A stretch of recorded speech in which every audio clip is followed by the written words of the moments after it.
Not too high heat. Why? Not separate the chocolate, burn it. Low heat, just enough so it's melted. I have 20 years of food and education experience. Decided this is something that I was really passionate about, something I wanted to do. Did my apprenticeship, worked in the city of Vancouver at some really high-end restaurants. I went back to school. I'm currently doing my master's at the University of Oregon right now. Let's see, Eric, let's put this away please. We have kids that take a variety of culinary arts courses, from an introductory course to more advanced courses. The 11A courses are geared towards kids that really have no previously learned knowledge. So we have them come in, we work on knife skills, we work on kitchen safety.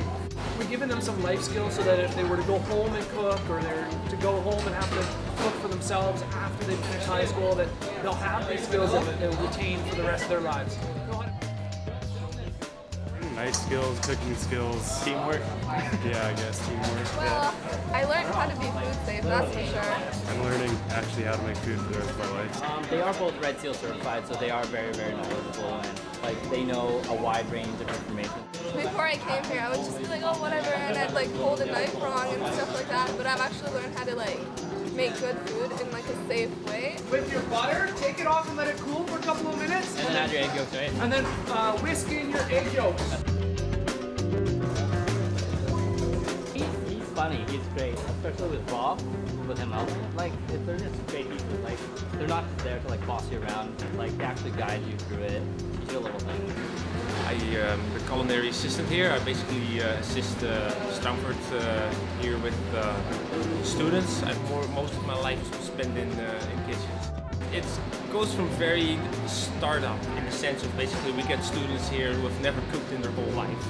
So we teach them how to cut things, how to recognize vegetables, how to work around the equipment, how to operate the equipment, because it's not the same as the stuff at home. And after that they progress to a more advanced class. They do more prep in that class, and then the most advanced is basically the class that makes the lunches. Lunch rush is about 15 to 20 minutes. So we make our day, we make all this food, and it's usually gone in 15 minutes. Because then it's for real. It's always for real, but then there's a time pressure of certain tasks that I give you that you have to finish that in a certain time, and the product of course has to be edible because we sell it at lunchtime. They come in and they just earn their lunch. So we open it up to kids that aren't in the culinary program that need to come in and have some sort of, well, have some food. And you'll see once kind of lunch takes over and starts, then there'll be a rush of kids that come in and work. We have a sign-up sheet normally. So every week on Mondays, I assign them new stations. So the station works and they rotate, and then they'll switch. They'll go over to the VDJ station with veg of the day, which is the potatoes, the rice, and the veg that goes on the line. Change up the kids on every week. They're rotated on a different station. So Monday is usually the hardest day in the sense that you have to get the kids focusing on that station. They've done something the week previous, and you got to get them trained on that station again. And then it just keeps rotating, and they're always on something different, so they're not always on the same station.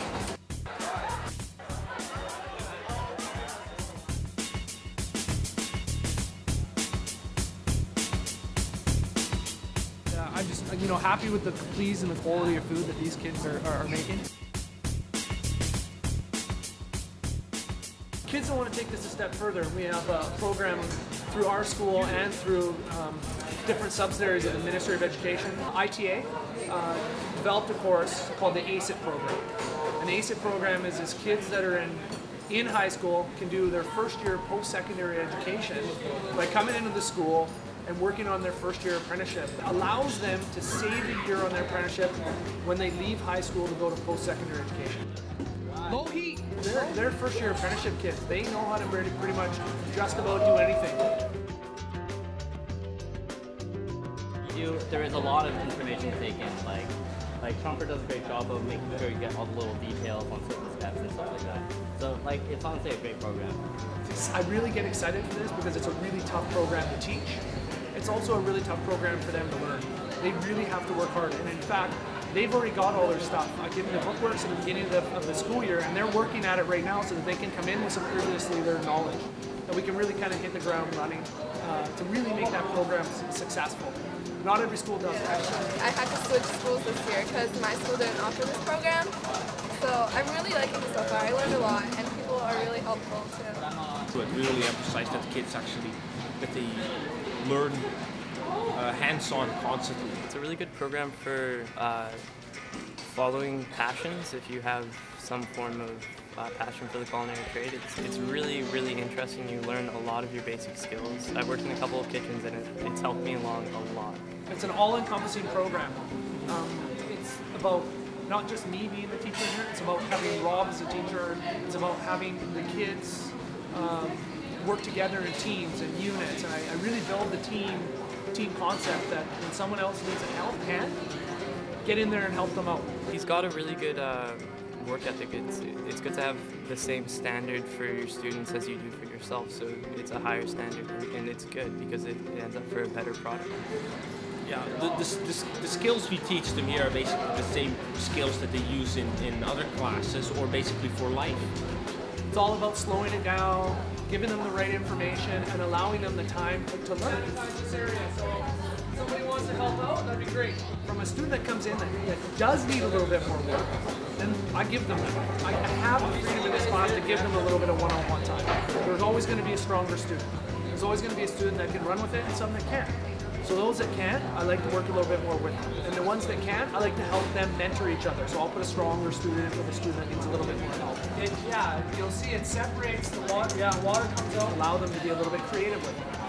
I like to see a student that comes in and really is not really that skilled and come out of here with a ton of skill. There's no race here. There's no gold medal. There's no first place. Okay? It's just about taking your time and doing it properly. Okay? Go.